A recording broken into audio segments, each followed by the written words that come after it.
Hi, my name is Janine. Welcome to episode 2, Living While Fighting Multiple Myeloma. I just want to say thank you to everybody who viewed my very first episode. If you haven't seen that yet, I'll link it right here for you so you can check out episode 1, which was just my story and introducing what multiple myeloma is. So today's video actually stems from episode 1. The main question that I get all the time is, what is the main symptoms of having multiple myeloma? So I'm going to break down the symptoms in a series of videos.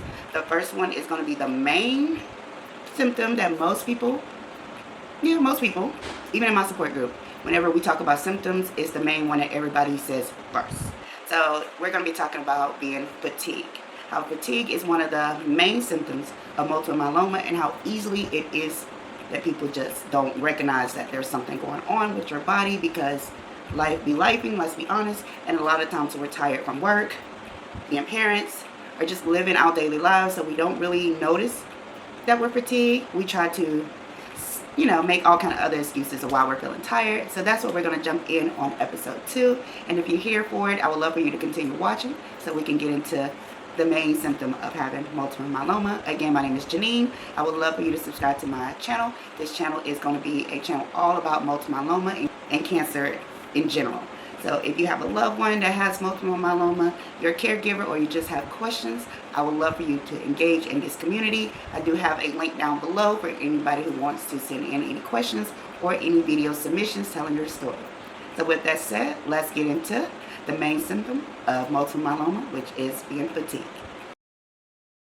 Welcome back. So before we jump into the topic today, which is being fatigued for multiple myeloma patients, I want to share with you guys a quick video that I got from TikTok. It does not belong to me. It is from the patient's story. We're going to hear the story from a guy that has multiple myeloma, and he's going to describe the symptoms that he had before he was diagnosed with multiple myeloma. And before we jump into that, I always want to disclose that I am not a professional. I am just a multiple myeloma warrior, bringing enlightenment, sharing my story, and bringing multiple myeloma to the table because it's such a rare cancer. A lot of people are unaware of this cancer. So because I have been through it and still going through it, so living with multiple myeloma, I want to share my story and others. So with that said, I'm going to put the video right here on the screen and we're going to watch it together.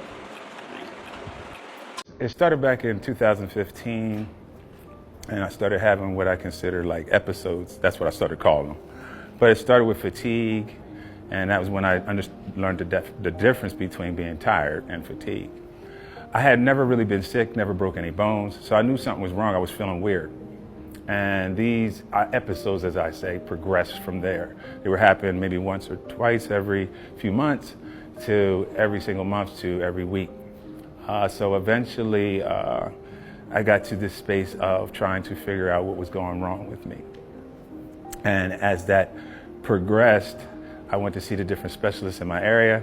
I live in a very rural area. It's predominantly an older white community. And so they just didn't know what was going on. But I was telling them, hey, I don't like to take medication. I don't like to be addicted to anything. But they just kept saying it was something else, it was something else, it was something else.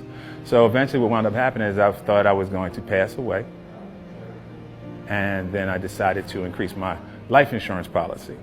And so those are the folks that discovered what was in my blood and sent me on the right path. But it took about 2 years for that to happen. Wow. And again, that's not my video. It's on the patient story. You can find it on TikTok. So there is a difference between being tired and being fatigued. They are super close, so it is really hard to determine if you're just tired or you're fatigued. So being fatigued can be something that's mentally, it's beyond being tired. You're exhausted. You heard what the guy said in the video. He felt like he was dying because he was just so tired and there was no answer for it. And for him, it said it took about 2 years. For me, it took about 2 years as well before I was diagnosed. But it wasn't the fatigue that sent me to my doctors for answers. If you saw my first video, then you'll see what took me to the doctors. Mine was actually bone pain first. So we're going to break it down and we're going to go chop it up and talk about being fatigued while we're having multiple myeloma. Alright, so before I give my story about how I felt about being fatigued and some of the things that I did to cover it up, so we're going to talk about facts, and I just have a little notes right here, so the facts that I'm going to give you, you can look them up for yourself. So what actually causes the fatigue? It says it's caused by anemia, which multiple myeloma is a blood cancer. high levels of I don't want to say it wrong, y'all, cytokinase, and I'm probably saying that wrong, but cytokinase is a type of protein that causes inflammation. And what leads up to the fatigue? For me, it was bone pain, chronic pain. Besides that, low energy and feeling tired. And then some of the other side effects of being fatigued is a feeling of confusion. I deal with this on a daily. It's so annoying to be confused.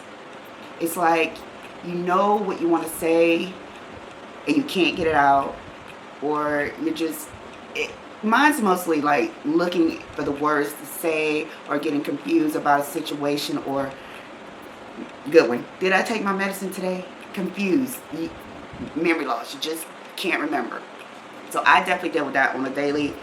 Here it is again. It says it's a struggle to think or find your words. Exactly what I just said I go through on a daily.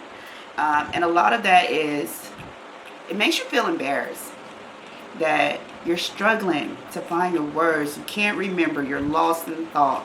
And I can agree. It frustrates me so much. And yes, sometimes it does make me feel a little embarrassed. Just the other day, let me give a quick little story time.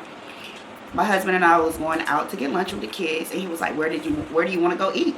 And I was just like this. I knew exactly where I wanted to go. I knew where it was, but I couldn't remember the name. So my husband saw that I was struggling to like find the words or say what I wanted to say, or he knew. So he was like, just point in the direction where I need to go. And I could take him there by pointing where I needed him to go. And I could not remember for the life of me until we actually pulled up, and then there it was. So yes, it makes you feel embarrassed, and it's hard to explain to other people who don't know your situation why you're dumbfounded for words. You can't think, you're confused. So fatigue causes all of that. So yes, it is a very trying situation. It's embarrassing, and like that guy said, his fatigue was so bad he felt like he was dying. Now that is really sad. I haven't heard anybody experience fatigueness that strongly to the point where he felt like he was dying and no one could get answers for him. So I can understand how frustrating that is. So a question that I get all the time is, was I an active person before multiple myeloma? Did I work out? Did I eat healthy? And me and my daughter talk about that all the time. It doesn't matter how healthy you are, how much you exercise, what diet you're on. You can't run from cancer. And I'm sorry, a lot of people, oh, it's what you eat. It's a lot of things. It could be in so many things. But for multiple myeloma, that is not the case for us. It's super rare. They don't know what causes this, how you get it. So it doesn't matter for us how well you eat if you was active. So with that said, I'm going to run some clips. I'm going to let you guys see how my life was before multiple myeloma. I was very active. I was going to the gym 2-3 times a week. I was going line dancing every week. I was active very much. So I'm going to show you some clips of me working out, me line dancing, having a good time. This was my life before multiple myeloma. And then we'll be back to talk about it.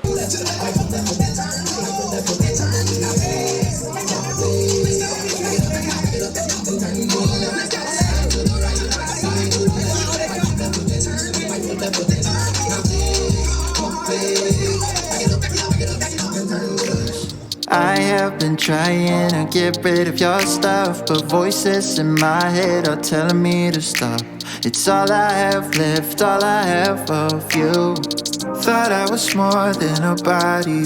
I gave you my heart and you tore it apart. Don't know why you had to hurt me like that. Yeah. Every time I come around you, baby girl, something doesn't feel the same. A queen can make moves, a king can't. Snatch you up, now you taking. Gave you bricks, now you building a wall up, wall up. Lately you and I've been all love, all love. I don't know what's up with our love, our love. You forgetting all about us, oh. My jolie, oh my jolie, where are you? When I need you the most, you still MIA. This is murder, heart is melting. Girl, you got me. Called your bluffing, made you something. Now you talking, telling me to cool it off.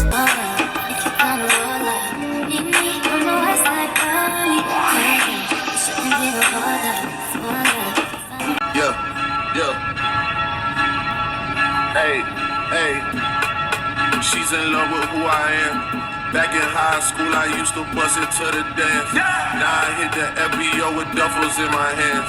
I did half a Zan, 13 hours till I land. Had me out like a light, like a light, like a light. Slept through the flight. Now that when I shoot my shot, that shit wetty like on Shaq. See the shots that I took. Alright, if you can't flex, set your ass down. You gotta go down low and flex. I wanna see what flex the best in this color. Work it.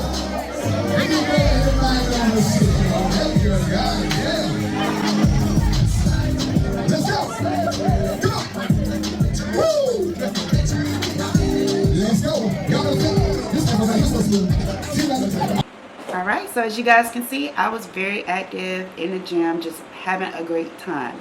So my story with being fatigued is I tried to chop it up to the point where it had to do with my thyroids, because I had an autoimmune disease. So I felt like that was the reason why I was feeling tired.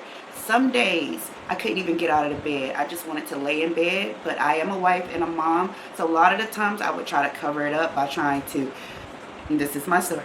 I would lay in bed, like the days that I was off, I would lay in bed all day after I took my kids to school, all day until I knew it was close to time for me to pick them up.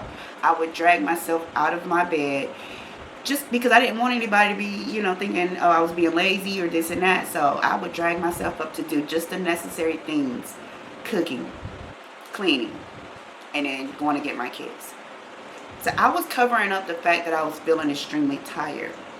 When you're a wife and a mom, people expect a lot of things from you, Your kids are in need of this. Your husband is in need of that. So I was trying to cover it up every day that I had the opportunity to. I would lay in that bed, not even sleeping, just so exhausted I couldn't get up. And I never thought, ever would imagine that it's because I had a rare blood cancer going through my body. I literally thought I was just getting older or my thyroids were acting up. So that's why I said fatigue and being tired, they're super close. It's kind of hard to tell the difference between the two. And I just want to make sure that I check over my notes. But I also have something called hypercalcemia. It's lack of energy, confusion, and muscle weakness. So besides multiple myeloma, which causes hypercalcemia, I also suffer with that as well. So I'm hit double when it comes to memory loss or confusion because of that. I know a lot of people with multiple myeloma, they feel like they are a burden to the people in their lives because we lack energy. We're extremely exhausted. We're so tired till, I don't know, it's like you want to hide from the world because you're just so tired. You can't explain it and there's nothing you can do to make it better. So I just want to say to all my MM warriors, you got this. You just have to be verbal and let the people know in your lives. I have to remind my husband all the time, like if he be like, oh, you just been laying around, let me remind you. I will pull up the facts. Boom. Let me remind you. You have to remind the people in your lives what you're going through. They don't know what you're going through. They don't understand how exhausted you are, but you can't control it. So you just use your words and let them know, hey, I'm having a day. I'm extremely fatigued today. I need this time. Just use your words. And it's okay to feel fatigued. It's okay to feel tired. If you want to take a day or two to lay in that bed, you do what you got to do. So this is going to actually be a short video today. Again, like I said, I'm just answering the questions. I'm going to break them down in different videos. But before I go, I did gather a couple of helpful tips that I got from my oncologist to share with you guys. So to help us out with fatigueness, having a good balance, protein, fiber, vitamins, and minerals. And you can always ask your oncologist too for dieting tips and see if they can give you any advice to help you with your fatigueness. Drink plenty of water. Massage therapy is very helpful, especially if you have bone pain. I actually went a couple weeks ago and I had my entire body done. It was amazing. I told her areas that, I had issues with, and she focused on those areas a lot. Massage therapy is super important when it comes to helping you relieving pain and fatigueness, because pain and fatigue, they go together real bad. Besides that, those are some really helpful tips that my oncologist shared with me to help me with my fatigueness. And most days, I'm good. Most days, the fatigue doesn't bother me. It's rare that it keeps me to a point now that I don't want to get out of bed. So I'm so thankful that I've been able to do different things in my life to kind of get over that part of being fatigued. So hopefully those tips helps you out. And if you want to share your fatigue story with me, like I said, there's a link down below. You can drop your questions there and your stories, and we can chop it up a little bit more. I hope you guys have enjoyed it, and make sure if you haven't yet, check out episode number 1. So with that said, I'll see you guys next video next Friday. I'll be dropping another video about 3 o'clock p.m. Eastern Standard Time. Hopefully I can stick with that schedule. And I'm going to be throwing in every now and then. I don't have a schedule yet, but I will put it up on my community tab, a live Q&A. Alright guys, so with that said, I'm going to get out of here. I appreciate you guys for watching today's video. You guys have a good one, and I'll see you next time. Bye.